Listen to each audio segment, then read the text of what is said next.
Welcome to the Stressless Eating Podcast, where we help diet-obsessed and food-crazed women break themselves out of the food and body prison, end the dieting madness, and take control of their health for good. I'm your host, Leanne Ellington, and this podcast is about answering one question.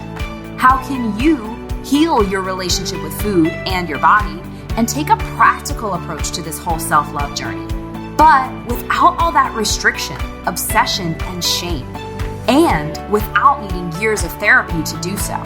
If you want to know the answer, you're in the right place. All this information is 100% free, so please subscribe to and review our podcast.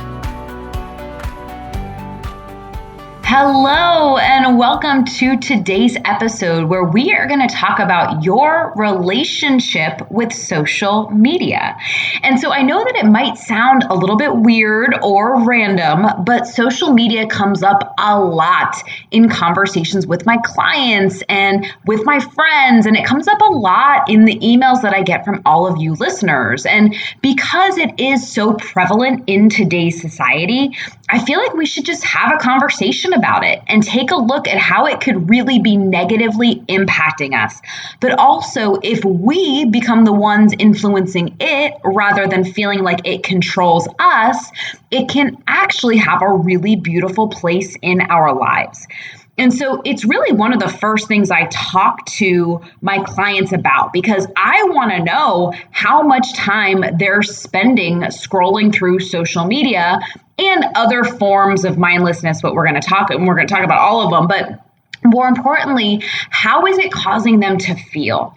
Because it's one of those things that not many people inquire about or talk about, but I believe that how much time somebody spends on social media, I can usually tell a lot about their emotional health and what I would call their social health, okay? But before we dive into all that, I really just want to take a second and remind you what this podcast is, okay?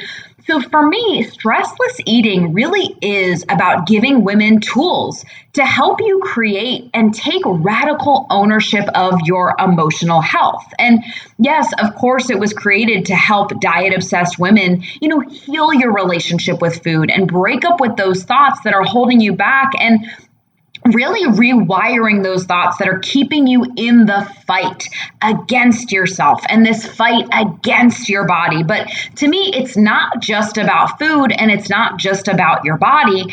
It's about how healthy you are, and not just physically, but emotionally. And yes, as we're going to talk about today, socially, which is again, something that not a lot of people talk about.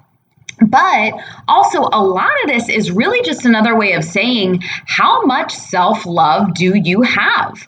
And how much self-like do you have? Because when you feel that love for yourself and that appreciation and acceptance for yourself, you're going to perceive everything. So from food to your body to social media, you're going to perceive it totally differently.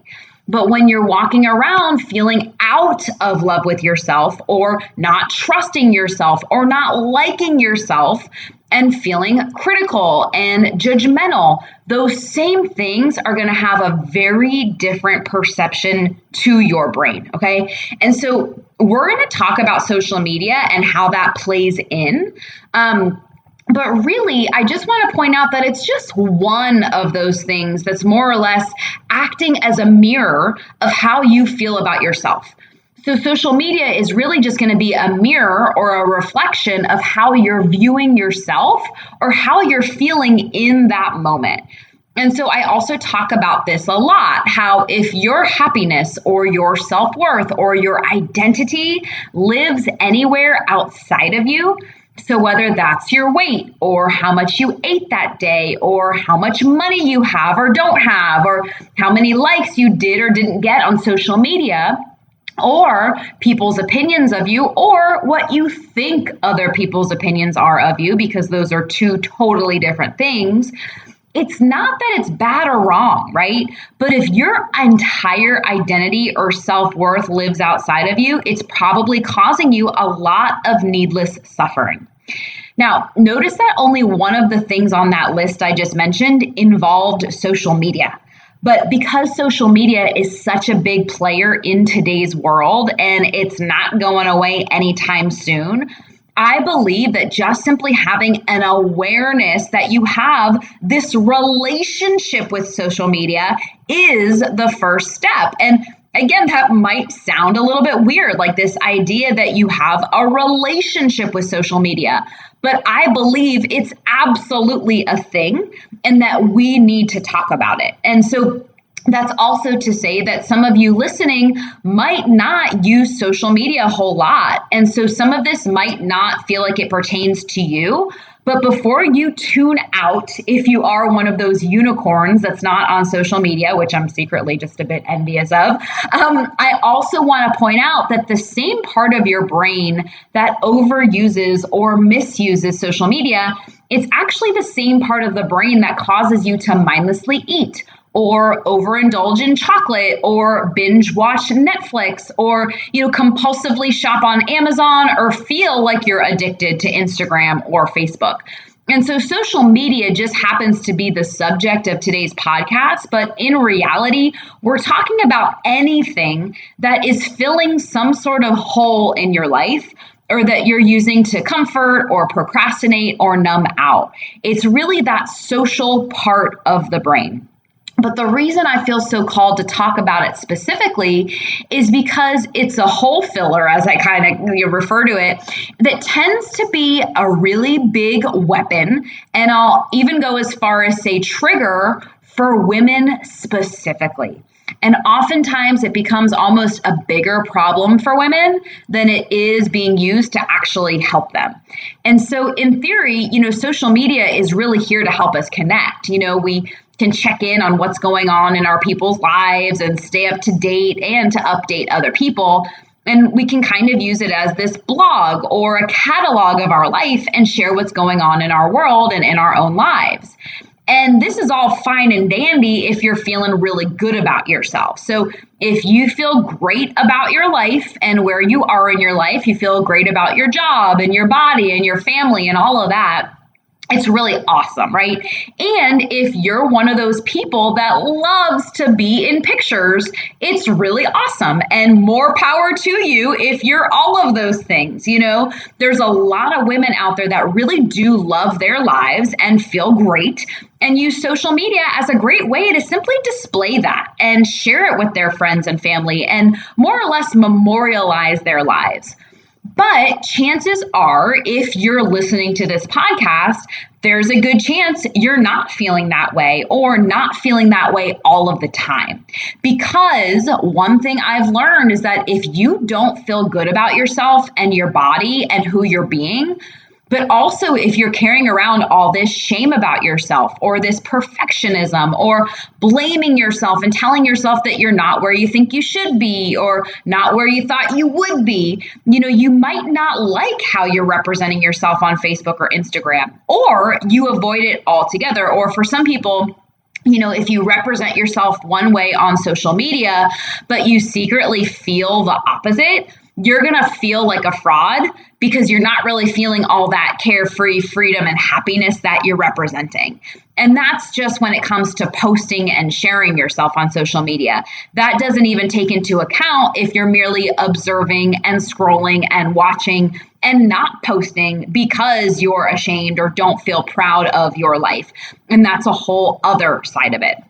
And so again, I'm not saying this is the case for everyone listening, but if you're here because you're stuck in this food and body prison and you don't like your relationship with yourself and your body and, just anything, food, your relationships, all that, I just want you to be aware of this conversation. And if you are super self-critical and hyper judgmental of yourself, and there's a lot of drama in your self-talk and your body talk, and you're essentially talking a lot of smack to yourself or not being very nice to yourself, or as I call it, your inner bitch is the one running the show most of the time, there's a chance that social media might be doing some harm to you that you don't even know about. And I simply want you to be aware of it. And also, if you're a parent and you have children and teenagers growing up in a social media world, which if you have kids, you do, these distinctions will also be really helpful for you as a parent. And that's really the first distinction that I want to share with you. It's the big distinction that social media can be a tool or it can be a weapon.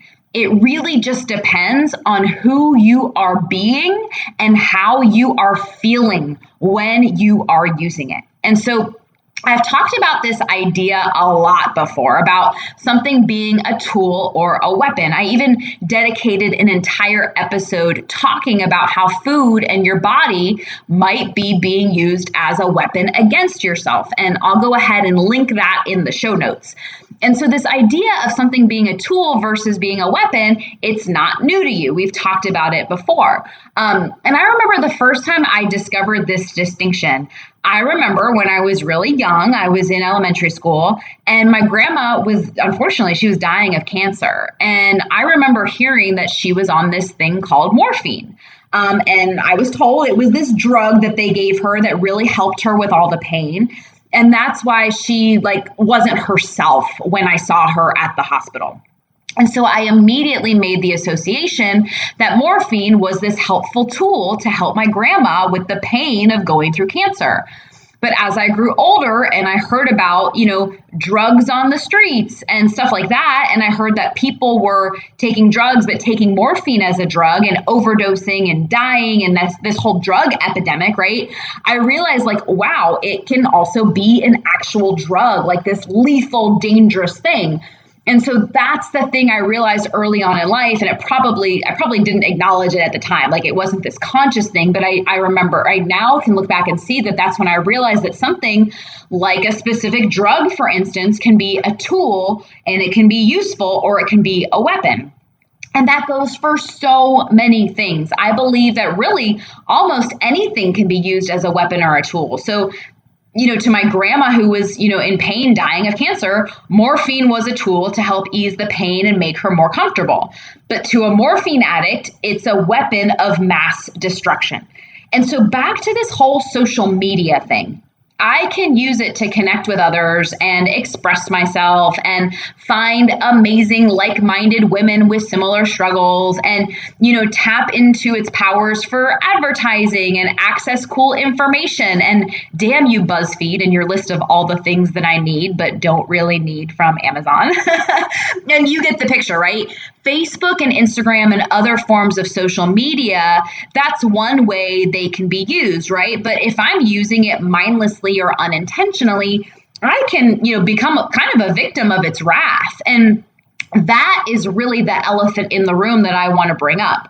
Facebook and Instagram and other forms of social media, if you allow it, can be used as one big comparison trap and really a weapon against yourself. And for the women out there that struggle with self-esteem and body image and self-worth, I believe it can be even more dangerous. And again, I want to point out that this is a distinction that can be used for so many things in our lives. And I'm asking you to try it on with Facebook and Instagram, but you can really include the same line of thinking with, mindless numbing out on Netflix. And when I say numbing out, that's the difference between, watching an episode or two of something or watching a movie versus totally numbing out for the whole day and just avoiding your life, right? And you don't feel good when you do that. It's all really just a symptom that your ACC, your anterior cingulate cortex, or your social brain, as I like to call it, needs to be fed. And I actually talked specifically about this part of the brain, that social brain, I've mentioned it here on this podcast, but I mentioned it a couple weeks ago in an episode of the 4 Things with Amy Brown podcast, where she had me on there, and I'll also link that in the show notes. But we talked about this social brain and the part of your brain and how it's not just a mindset thing. This is a brain chemical wiring thing, and how it's actually a really powerful and important thing to talk about, because again, we are now talking about the wiring in your brain. And as we've talked about before, you can't outsmart or out mindset or out positive think or out willpower the wiring in your brain. And so especially when it comes to overeating or mindless scrolling or binging on Netflix or like literally over consuming drugs or alcohol or, mindless shopping or compulsive shopping, all of those things that we feel like we're somewhat out of control or almost like addicted to in a way. It's all a brain thing. So you're never going to be able to outwill it. You've got to address the pain in the brain, or as I like to say, fill the holes in the brain. And that's really a brain and self-image thing. And because it's really the difference between giving yourself endless amounts of dopamine from whatever you're using as your drug of choice. But what your brain really needs, like what your social brain really needs, is oxytocin, which is that connection and love hormone. And so we are chronically just being overfed with hits of dopamine and constantly undernourished because your brain is not actually looking for dopamine. It's looking for oxytocin. But I digress. I could go off on a tangent. You know how I feel and could get super geeky on all that brain stuff. But the bottom line is that's the big distinction I want to point out when it comes to social media. Is it a tool or is it a weapon? And that answer can change literally moment to moment.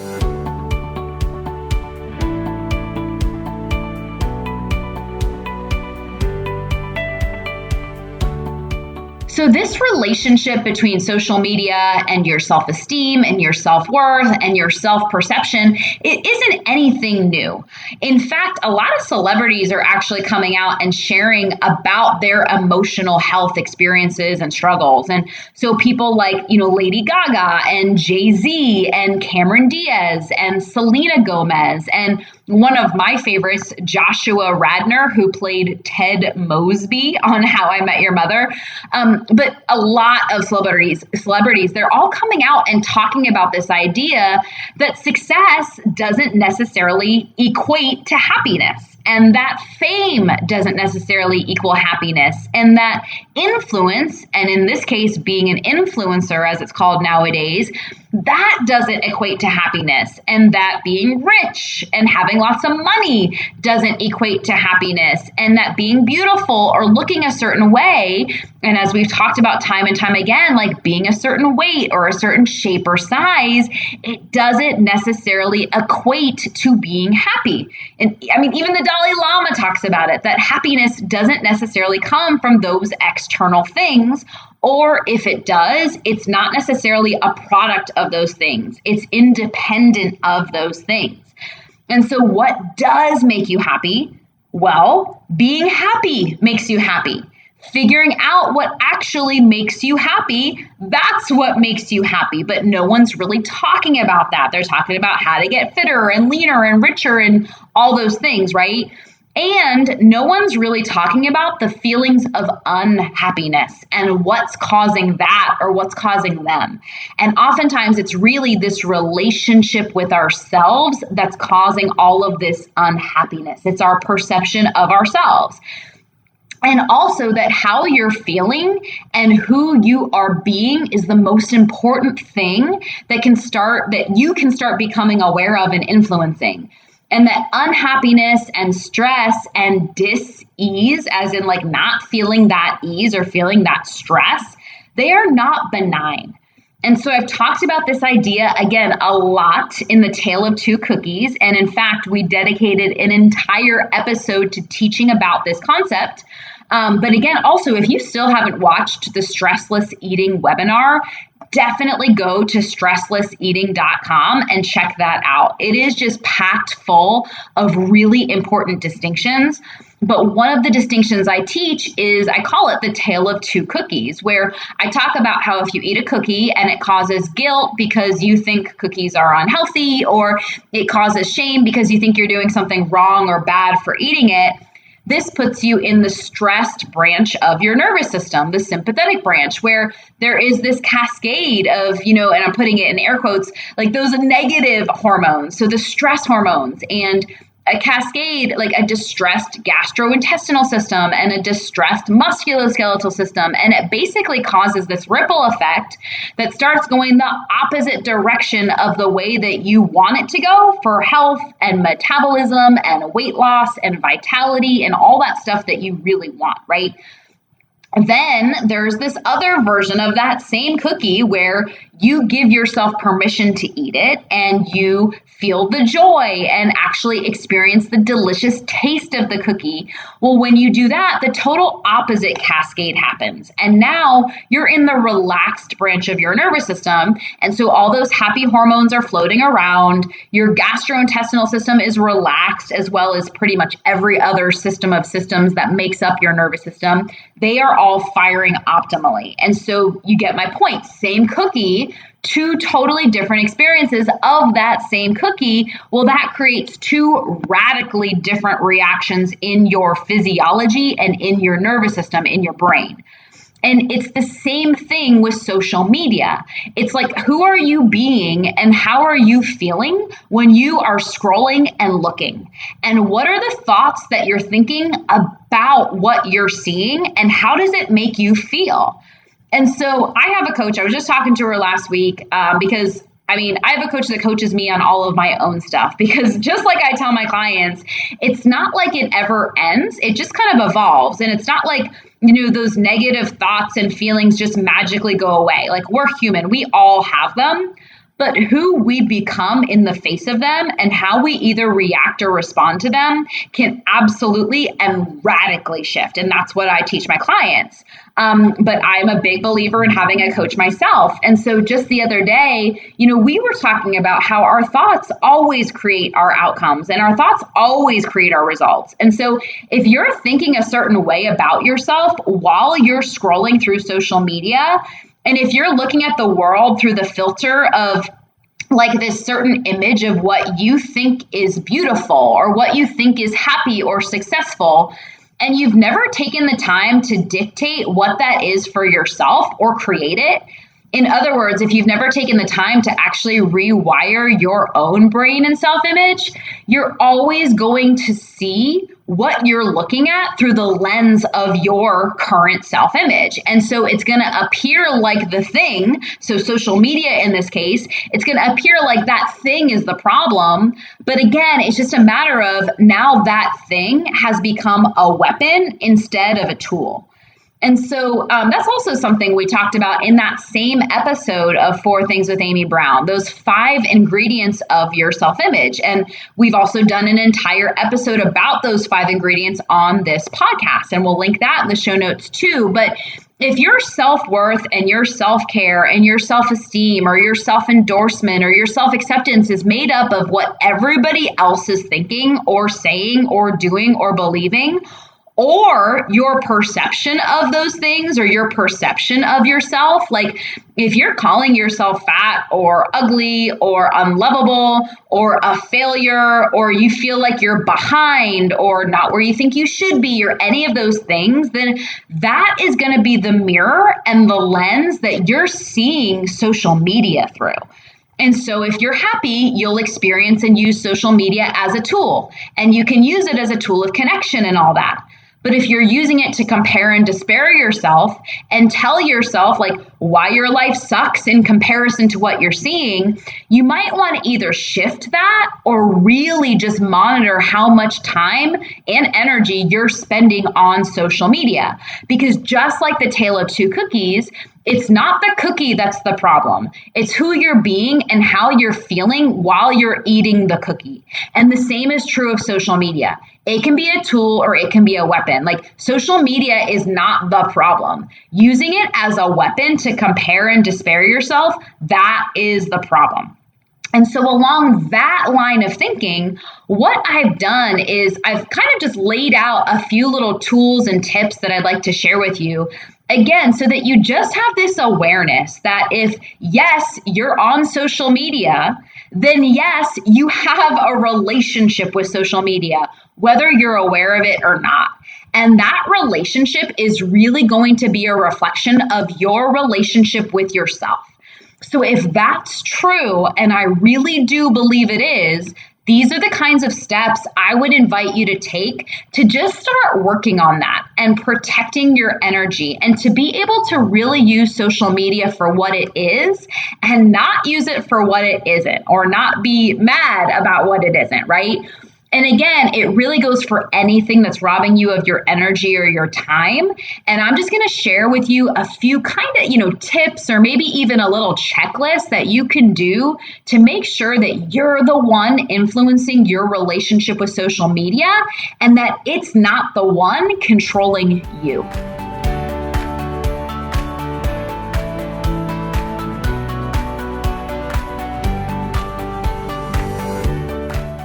Okay, so let's dive in. I've put together some tools and tactics and almost like a checklist to help you influence your energy in a socialized world and really get strategic about your relationship with social media. And so the first thing is I simply invite you to audit yourself. And so how often are you mindlessly scrolling through your newsfeed out of habit or boredom? And there's a difference between actively participating in groups you belong to or posting updates versus, strictly mindlessly or distractingly or mind-numbingly, scrolling. There's that difference, right? And I really do urge you to just take an inventory of this. So one of the first things I do with my clients is I have them take what I call a distraction audit, where I literally have them sit down and just identify how many hours each week they're spending on mindless habits. So this includes, social media, but it also includes shopping and drinking and Netflix and playing games on their phones, or even just for some of my clients, like pulling the covers up over their eyes and sleeping a lot. A lot of these are just places where we hide. And it's not uncommon that my clients find anywhere between 20 and 70 hours per week. And I know that sounds like a crazy number, but it's actually not that crazy. Like if you added up all the time that you're spending on your phone or on social media or Instagram, it's not crazy to find that number. Which also, if you're somebody who feels like she never has enough time in the day, I definitely urge you to take a look at that. Like that's an entire work week right there, right? And as I tell them, it's nothing to be ashamed of. Or if you do have a high number, don't make yourself wrong or bad for having that number. We are literally just trying to get the data so that we can shift it. But it's really important to know, okay? So I guess this is actually a good time to kind of interject some of my own experiences around social media. And as for pretty much all of the topics on this podcast, the reason I'm able to identify the ins and outs of it is because I definitely struggled with social media for so long. A big part of it was because I felt like I had to be on it because of my business, but that didn't sit well with me for a number of reasons. The first reason was because, as you've heard on this podcast before, in what I jokingly call my former life, I was very much in the public eye. And now this was before Facebook and Instagram really took off. So my version of being an influencer was being on TV every single week and being in newspapers and in magazines and on the radio and stuff like that. But after some experiences and some quarter life crises, and you should definitely go check out the episode of my podcast called What's God Got to Do with It, where I talk about the struggles and challenges I had being in the public eye and how I reconciled it and how I'm really still reconciling it. But off the back of that, I did decide that I wanted to lead a bit of a quieter life and that I don't really want to be in the public eye like that excessively, like on social media.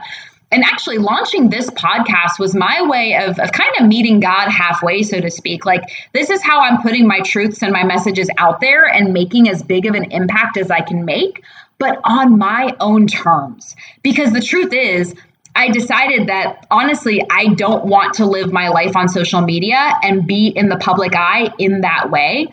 And that might change in the future, but how I choose to use social media today is really a reflection of probably 10 years of trying to figure out what my happy medium is, like where I can use it as a tool to run my business and stay in touch with my friends, and of course impact people, but without being on it all the time. Because I just realized I didn't like my experience of my life when I was just so glued to my phone and social media. And so again, everything I'm about to share with you today is really an evolution and it's ever changing. But nowadays, I actually don't have the Instagram or Facebook app on my phone. So if I want to go on Facebook and Instagram, I actually have to pull it up on my browser on my phone or the browser on my computer. And this might sound a bit weird, but if you've been following me, I really haven't been on Instagram that much. And very recently I started, actually, I should say I wasn't on Instagram. And then very recently I started using Instagram to kind of memorialize all of my podcast episodes. And so again, I'm just prefacing that what I'm about to say might sound crazy to some people, but it really works for me. I just told you I don't have the app on my phone. So I literally download the Instagram app on Wednesdays because that's the day my podcast episodes go live. And I post my podcast episodes when they go live. And then I keep it on my phone for the rest of that day to, reply to comments and stuff like that. And then I delete it from my phone. And then maybe once a day or once every other day, I'll go on Instagram on my browser and I'll check it out. But even then I'm super mindful because Instagram, technically it never became my drug of choice. But the reason I knew to even be aware of it is because mindlessly scrolling on Facebook was absolutely my drug of choice. And that's how I have the awareness to even talk to you about what I'm talking about. Because I too would be like, oh my gosh, where did my day just go? I've been on Facebook, right?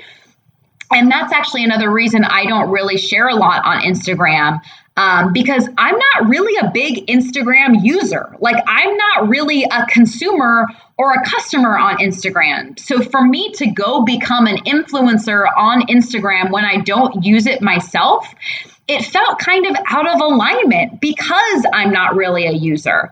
But again, one of the reasons I never allowed myself to get really hooked on Instagram is because I knew I was essentially a social media drug addict from my experiences with Facebook. And I'm kind of saying that as a joke, but for you, for those of you who know what I'm talking about, Facebook and social media can absolutely feel like a drug sometimes after you witness yourself zoned out scrolling and notice that an hour or sometimes more that it just your life just passed you by and you didn't even know it. And it feels like it just sucks you in, like it's a drug, right?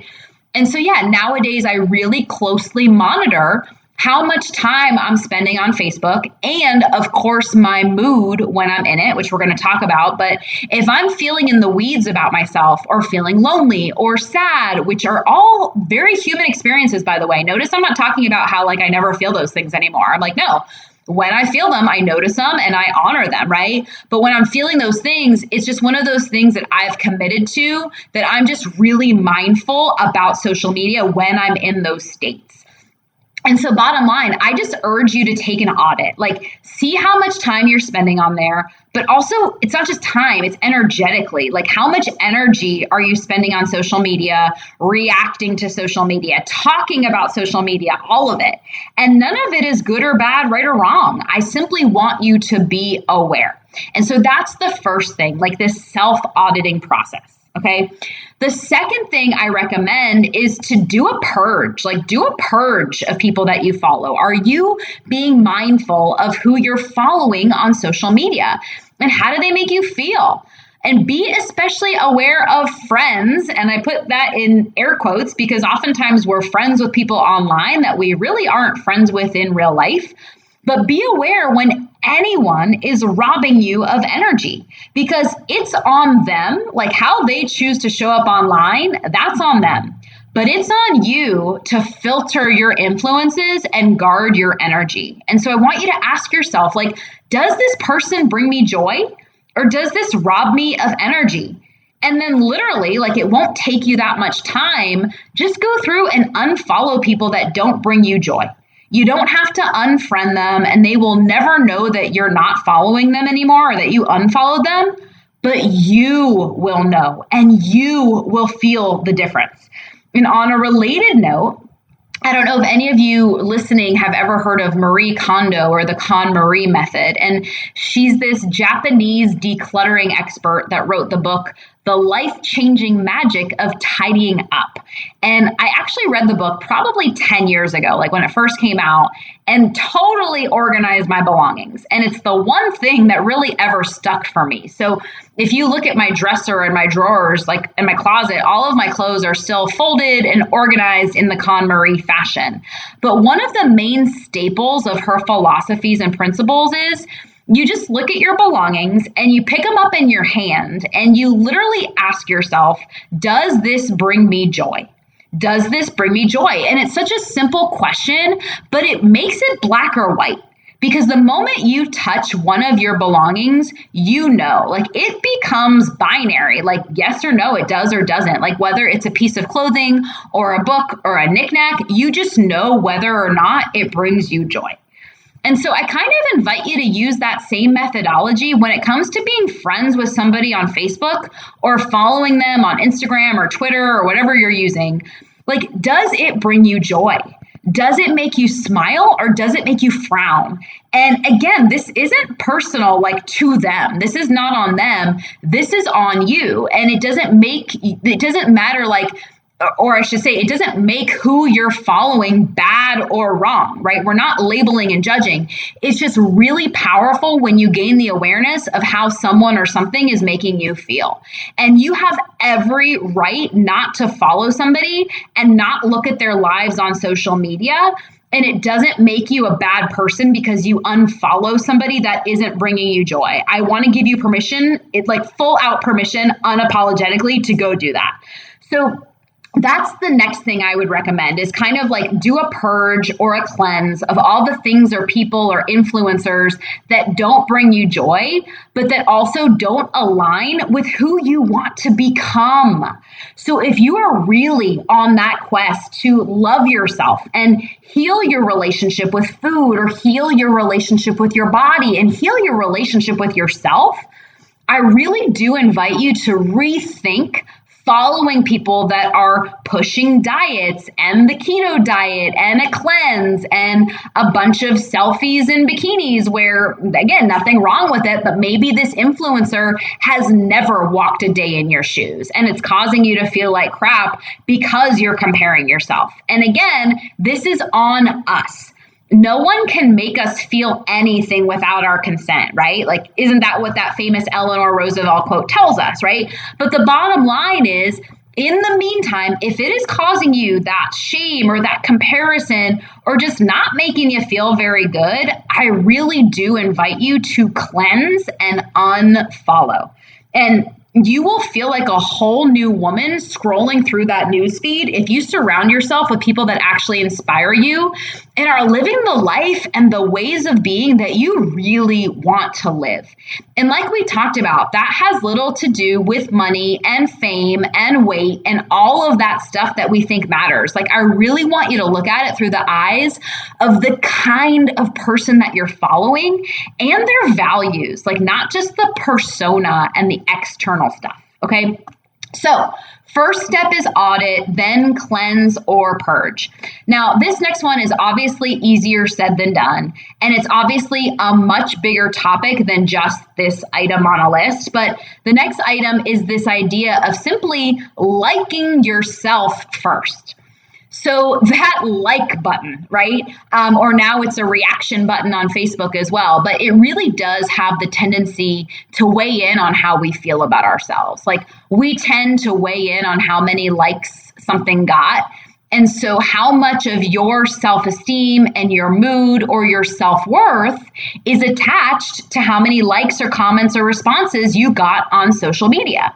And again, there's nothing wrong with those likes or wanting them. Like, I want them and like them too. Don't get me wrong. You know, it almost feels like this little virtual hug when I see that somebody has liked something or given me a comment. And I'm human. Likes and loves and reactions feel great, right?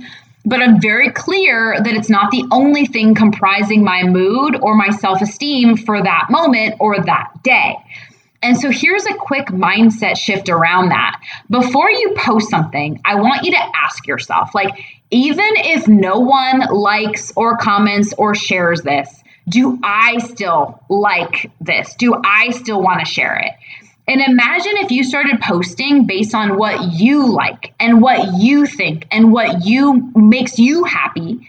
Again, like it's just a slight mindset shift, but it's super powerful because then you are the one contributing and creating your own happiness, and you're not relying strictly on other people to validate you all the time. And again, we all need that validation sometimes, but the difference is relying on it, right? And it's very simple. But don't underestimate the power. And if you're curious, I just really double dog dare you to go try this, right? So that's that. Like, do you like yourself first, right?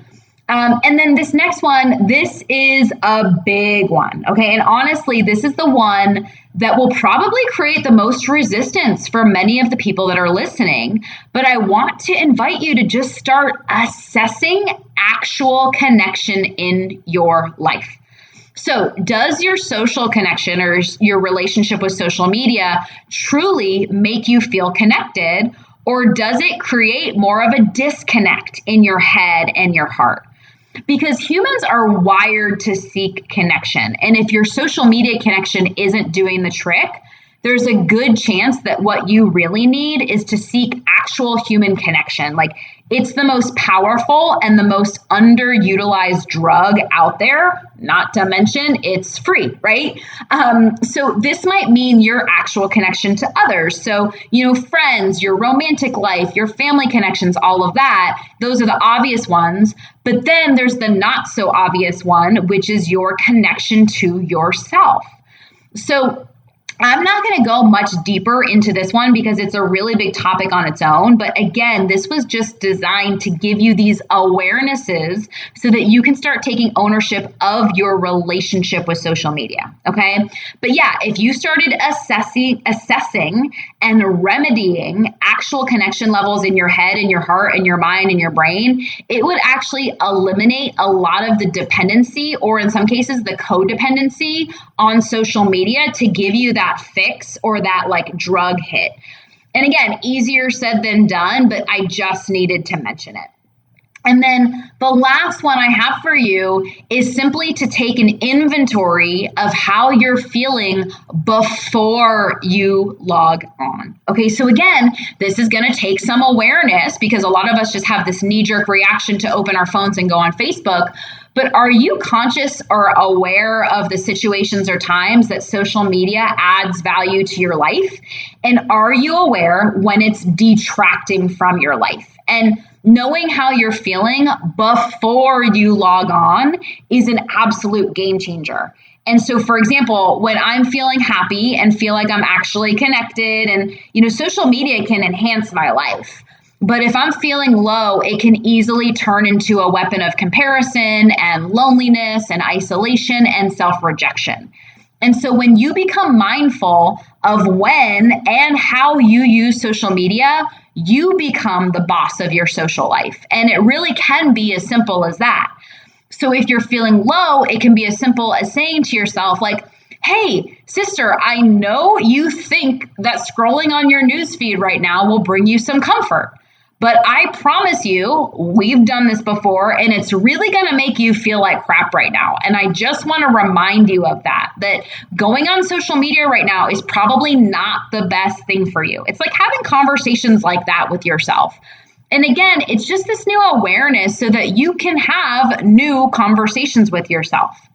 And that's really what all 5 of these tips or strategies or little items on this checklist are. It's simply helping you create new awareness in your brain, because awareness is the key when it comes to changing any habits that have become fired and wired in our brains. And social media is not going away anytime soon. So I believe that it's actually our duty to make sure we own it more than it owns us, because it's a magical thing and a tool that can create massive amounts of expression and connection that wouldn't otherwise be possible without it. But we must be intentional when it comes to how and why we use it and who we are being when we are using it. And there's a major cost to not being intentional. Like, it's really true what they say. Comparison is the thief of joy. And so when I'm feeling a bit down, you better believe that my life is going to pale in comparison to the people on my friends list, or the people that have the air quotes, perfect body, perfect life, perfect family, perfect career. And don't get me wrong, that social part of my brain loves seeing that someone hit the like button on my post, or that my picture of a wiener dog laying inside of a hot dog bun gets a lot of interaction from my friends. And a picture that you should totally Google if you are looking for a giggle. There's this picture of a wiener dog or a dachshund that's lying inside of a hot dog bun, and it just, like, I literally pull it up when I need a good giggle or to cheer me up. But anyways, bottom line, there's really that massive difference between desiring that interaction on social media, like, yeah, it feels good, versus requiring it in order to feel happy or to fuel your self-esteem. And so you see where I'm going here. Like, when I'm using Facebook or Instagram to compare myself to others, or compare myself to where I think I'm supposed to be, or compare my life to someone else's life, of course I'll pale in comparison. And of course I'm going to feel like crap, because now Facebook or Instagram or whatever you're using, it has become a weapon. And who's to say that I can't go on Facebook and simply be happy for the people that I'm comparing myself to? Like, who says I have to look at Facebook and use it as some measuring stick to stack myself up against others? Like, this is a choice and a power that we all have the ability to become aware of and cultivate. And so it's my choice whether or not I use it as a tool of mass connection or a weapon of mass comparison, and a weapon in general. And the same is true of everything else. Like, social media just happened to be the episode of this, or the topic of this episode, but what are you using as a tool to influence your life in the way that you want it to go? Or where are you using it as a weapon of control or comparison? Like, are you using your body as a tool to connect yourself, or a weapon to burden yourself and really just like create this self-rejection and hostility against yourself? And are you using food as a tool for pleasure and nourishment and nutrition and healing, or as a weapon to punish or restrict or guilt yourself, right? What about your words? Are they tools or weapons? And trust me, I know that this line of self-questioning is a bit unconventional, but I guarantee that if you take the time and effort to identify the triggers in your life, and when you use those things as a tool or a weapon, you're not going to fall victim to your habits anymore. You're going to feel like, well, you're not going to feel so darn out of control in the areas that you most desperately want to change. And you're going to feel like you are the one, and like you're no longer your own worst enemy or your own biggest threat. You're going to find that you have the power to be the most valuable player in this game that we call life. So yeah, so that's it. Really just food for thought on this social media conversation, new awarenesses, new conversations. And, now you have this kind of, for lack of a better way of saying it, like some tools or a checklist to really go check yourself. And so hopefully this is just the beginning of a whole new relationship between you and social media. Thanks for tuning in to today's show. If you like what you heard and you're interested in breaking out of your own food, body, and diet prison, here's what I want you to do next. Head on over to stresslesseating.com. That's stresslesseating.com, and sign up to watch the Stressless Eating webinar, where I'll walk you through the exact 5-step game plan my female clients use to conquer emotional eating, self-sabotage, and finally heal themselves from the restrictive all-or-nothing diet mentality for good, but without obsessing or spending years in therapy to address it. I've laid it all out for you there in 5 easy steps. Remember, healing your relationship with food and your body does not happen by itself.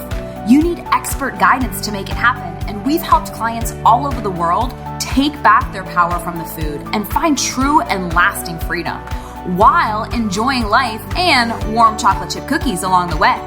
To see if we can help you do the same, head on over to stresslesseating.com. I'm Leanne Ellington, and I'll see you next time.